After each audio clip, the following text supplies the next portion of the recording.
प्रदेश भर से आए हुए हमारे सभी युवक मंगल दल, महिला मंगल दल और अन्य विभिन्न सामाजिक संगठनों के हमारे युवा साथियों, बहन और भाइयों,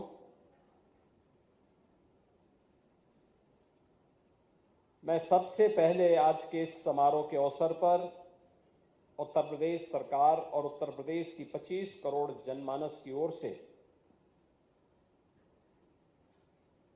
वैश्विक मंच पर भारत की सनातन संस्कृति और परंपरा को मजबूती के साथ रखने वाले भारत के उस युवा सन्यासी को, जिन्होंने वैश्विक मंच पर भारत और भारतीयता को एक नई पहचान दिलाई थी, स्वामी विवेकानंद जी की स्मृति को कोटि कोटि नमन करते हुए आप सभी युवाओं का आज के इस युवा दिवस के अवसर पर मैं हृदय से अभिनंदन करता हूं। आप सबका स्वागत करता हूं।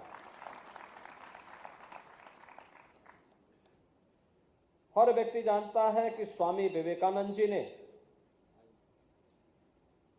दुनिया की सबसे प्राचीनतम संस्कृति में से एक भारत की सनातन संस्कृति को, उसकी आध्यात्मिक चेतना को और वैश्विक मंच पर अपनी बौद्धिक प्रतिभा से परिचित कराने में एक बड़ी भूमिका का निर्वहन किया था। यही कारण है कि उनकी जयंती के कार्यक्रम को पूरा देश युवा उत्सव के रूप में आयोजित करता है। स्वामी विवेकानंद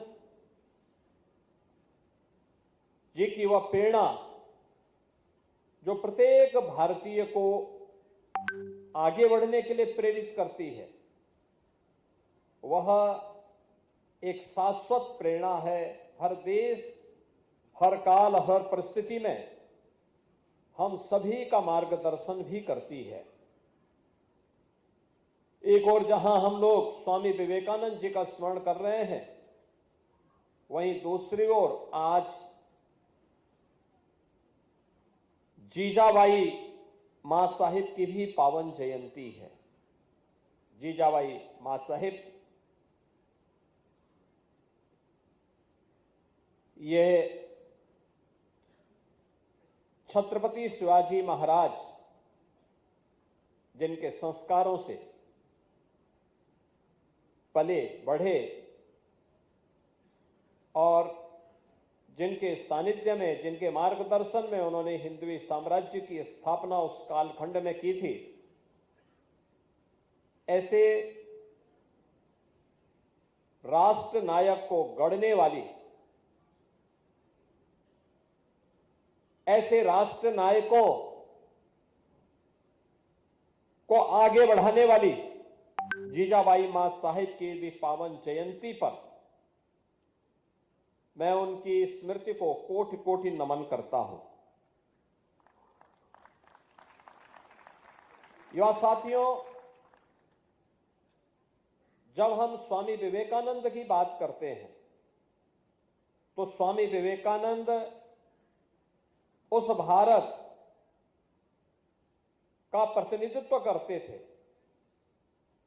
जो भारत उस समय अपनी सुप्त चेतना के कारण आत्मबोध लगभग खो सा चुका था। गुलामी क्या होती है, यह दंश अगर देखना हो तो आत्मबोध खो चुका उस समय के उस भारत के बारे में हम जान सकते हैं कि जब मुट्ठी भर विदेशी आक्रांता आकर के भारत को गुलाम बनाने में सफल हो गए। भारत चंद लोगों के द्वारा लूटा जा रहा था। यहां की सभ्यता, यहां की संस्कृति, यहां की परंपरा को अपमानित किया जा रहा था। उस कालखंड में सुप्त चेतना को जागरूक करने के लिए, भारत को भारतीयता के आत्मबोध से जागरूक करने के लिए जिस युवा सन्यासी ने उस कालखंड में एक महती भूमिका का निर्वहन किया था, वह नाम है स्वामी विवेकानंद का। स्वामी विवेकानंद की पूरी यात्रा के बारे में जब हम लोग अवलोकन करते हैं, उनका बचपन का नाम नरेंद्र था। नरेंद्र से स्वामी विवेकानंद की ये यात्रा एक साधक से एक युग परिवर्तक की यात्रा है। यानी अगर हमारे मन में बदलाव की इच्छा शक्ति हो, सत्संकल्प हो, तो हम उस बदलाव के वाहक बन सकते हैं। लीक से हट करके चलने की वह प्रेरणा हम सबको आगे बढ़ा सकती है।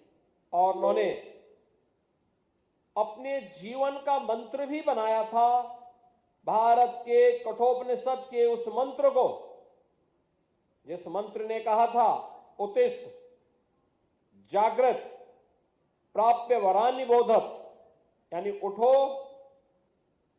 जागो और लक्ष्य की प्राप्ति तक मत रुको।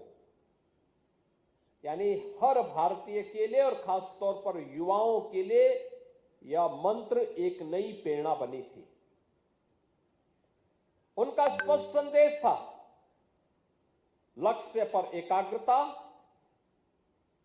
संकल्प पर दृढ़ता और कर्म में निरंतरता। यह जब तक नहीं होगी तब तक सफलता प्राप्त नहीं हो सकती। सफलता प्राप्त होने के लिए ये तीनों आवश्यक हैं कि लक्ष्य के प्रति हमारी एकाग्रता हो, संकल्प में उतनी ही दृढ़ता हो और कर्म में हमारी निरंतरता भी होनी चाहिए। अक्सर होता है कि मंजिल नजदीक आने पर व्यक्ति या तो लापरवाही करता है, आलस करता है, या फिर ये छोड़ लेता है कि अरे भाई मैं तो नहीं सफल हो पाऊंगा। लेकिन जब उसके मन में तीनों भाव रहते हैं तो उसको सफलता से दुनिया की कोई ताकत रोक नहीं सकती है। और ये स्वामी विवेकानंद की यही प्रेरणा रही है।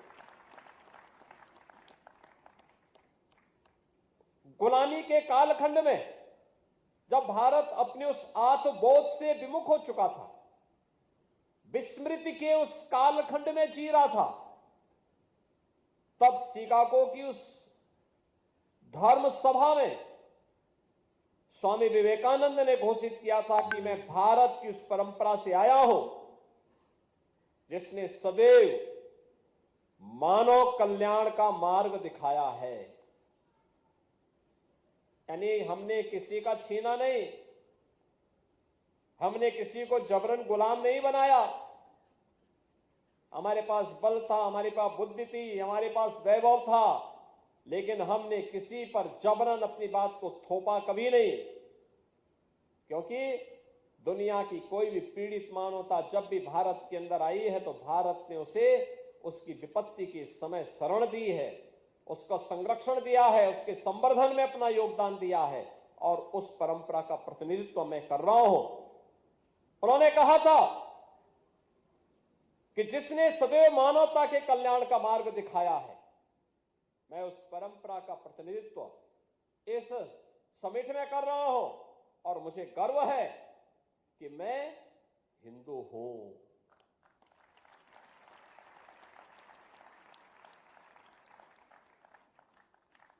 यानी मैं इसलिए कर पाया हूं क्योंकि मैं हिंदू हूं, और इसलिए भारत ये कर पाया है क्योंकि भारत में हर हिंदू का ये संस्कार होता है कि वह इसको अपने जीवन का मंत्र बनाए। यह राष्ट्र को ऊर्जा से भर देने वाला स्वामी विवेकानंद का एक उद्घोष या एक सिंह नाद की तरह ही गर्जना थी। उनका अटल विश्वास था भारत अपने आत्मगौरव युवा शक्ति और आध्यात्मिक चेतना के बल पर एक दिन फिर से विश्व गुरु के रूप में अपने आप को स्थापित करेगा। जो स्वामी जी का दृढ़ विश्वास था, आज बहनों और भाइयों हम सब उसको अपनी आंखों से मूर्त रूप लेते हुए देख रहे हैं। याद करिए ना,